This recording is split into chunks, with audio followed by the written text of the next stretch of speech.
Welcome to today's edition of the show podcast.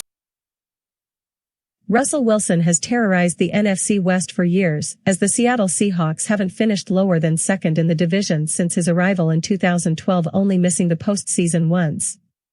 With Wilson as the Seahawks franchise quarterback, Seattle was essentially a lock to make the postseason, leaving a frenzy amongst the NFC West teams to fight for a playoff berth in the NFC if any were available. Michael Brockers has faced Wilson and the Seahawks 18 times in his career, entering the league the same year Wilson did, 2012. The Rams were in one of the worst stretches in franchise history when Brockers entered the league, and in another city no less, despite the franchise going 10-8 against the Seahawks over the last 9 years.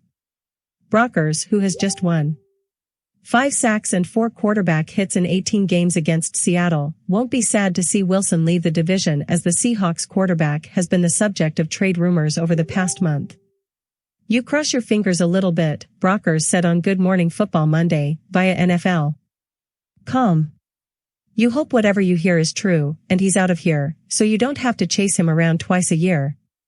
For the most part, he's a phenomenal player, but if he chooses to leave the division and make it a bit little easier for us, man, to each his own." Wilson has certainly haunted the NFC West for years, completing 63.7% of his passes for 11,768 yards with 86 touchdowns to just 28 interceptions, 96.9 passer rating, while rushing for 1,548 yards and 5 touchdowns and compiling a 32-21-1 record. Wilson has thrown for 3,996 yards and 25 touchdowns to 11 interceptions against the Rams, despite St. LouisLos Angeles, one of just 3 franchises he has a losing record against. If Wilson is out of Seattle, it will be easier for the Rams to win the NFC West in 2021 and beyond. Wilson has been a top 5